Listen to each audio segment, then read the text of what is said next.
The problem states the 70 Newton force acts on the end of the pipe at B. Determine the moment of this force at point A and the magnitude and direction of the horizontal force, horizontal is a key word here, applied at C, which produces the same moment. Take theta equals 60. In order to solve this problem, we need to utilize our knowledge of moments. The principle of moments states that if we have a rigid body with a force F applying on it that rotates along an axis of rotation O, then we can determine the total moment on that object about the point O as follows. So let's draw the line of action of this force. So the line of action is simply a line that goes through the vector that we're inspecting. So let's call this vector F. The line of action, the LOA, is a given distance to point O. So let's draw a perpendicular line from the line of action to point O. And let's say that this distance is L.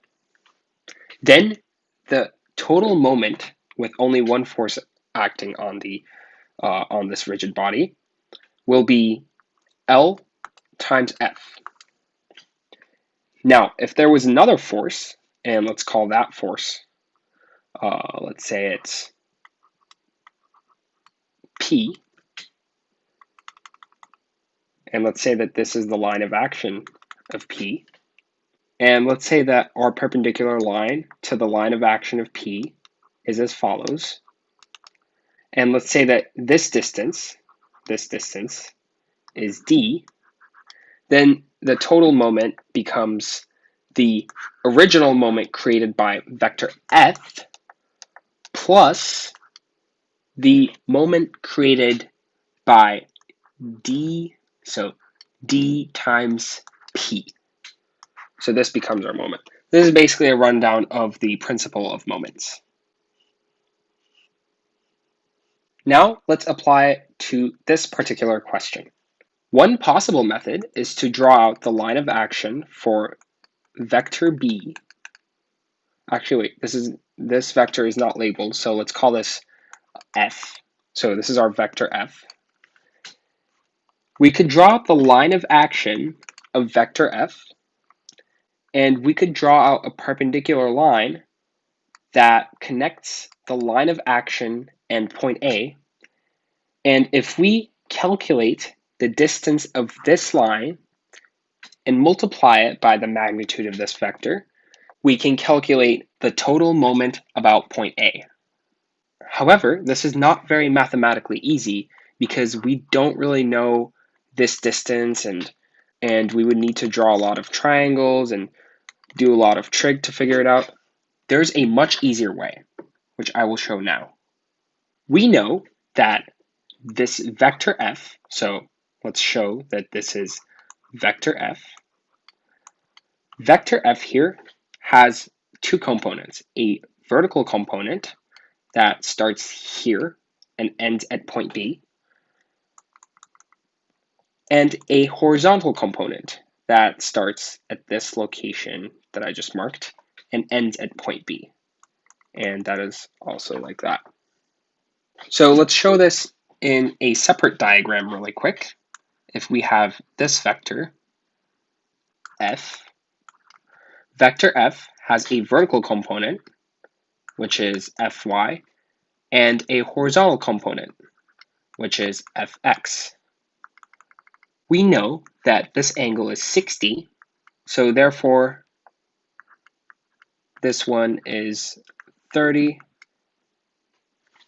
Utilizing rules of trigonometry, we can find that Fy is F times cosine 30 degrees, and Fx is F times sine 30 degrees. this means that Fy is equal to 70 times square root of 3 over 2, and Fx is equal to 70 over 2, which is 35 newtons. And I forgot to include units here. This is newtons. So now, let's take this Fx here, and I'm going to show it in a big way. So this is Fx. It applies to point B, so it applies to point B right there. And the line of action of this vector is along the horizontal axis. We see something very convenient here. If we draw a perpendicular line from point A to the line of action, oh, that's not a very good color, let me change that. If we draw a perpendicular line like this, then this distance is already given to us because it's 0.9 meters. So we already found basically the moment created by Fx here, because that moment would simply equal Fx times 0.9 meters. But we'll do that later. Before that, let's figure out the contribution of Fy. So let's draw out Fy really big here. It's pointing downwards. When we draw out the line of action for this vector, we see another thing that is very convenient. The line that connects point A and the line of action, the perpendicular line that does that, is simply 0.7 meters long, as given to us in the question. This information is enough to solve part A of this question. Let's demonstrate.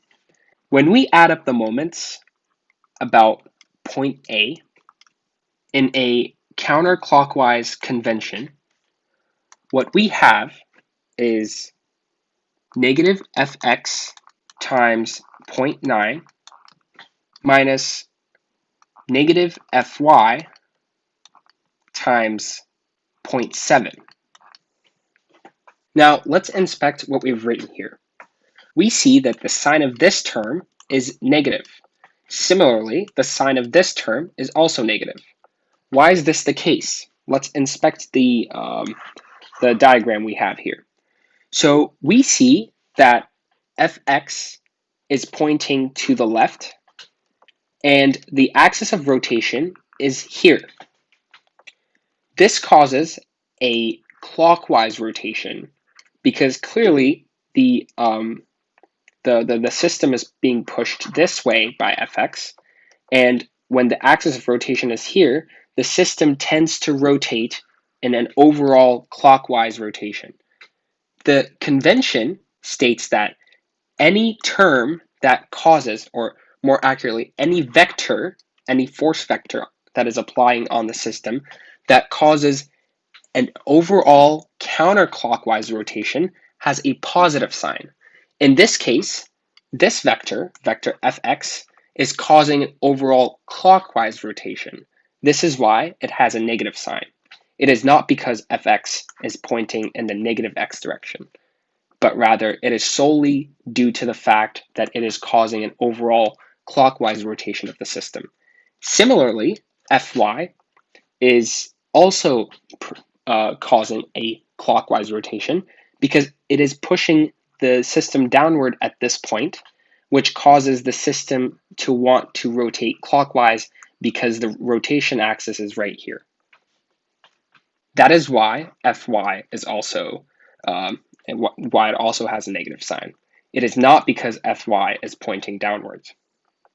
Now let's solve the overall moment equation. So the total moment about point A is equivalent to negative 35 times 0.9 minus 70 times square root of 3 over 2 times 0.7, which will be 73.9 Newton meters. That is the answer to part A. Part B states, find the magnitude and direction of the horizontal, this is a very important term, horizontal force applied at point C, so the point right here, which produces the same moment. I will clear this diagram so that we can work on it. If we have a force at point C, and this is the line of action of that force, let's call this force P, by the way. That line of action is easily perpendicular to point A, like this, and that distance is 0.9 meters. So let's solve this. If we know that vector P, the one we just defined here, times 0.9 is equal to the moment we just calculated, which is 73.9 Newton meters, and the units for this is meters, then in order to calculate P, we just have to divide 73.9 Newton meters by 0.9 meters, and we get 82.2 newtons. And that is our final answer.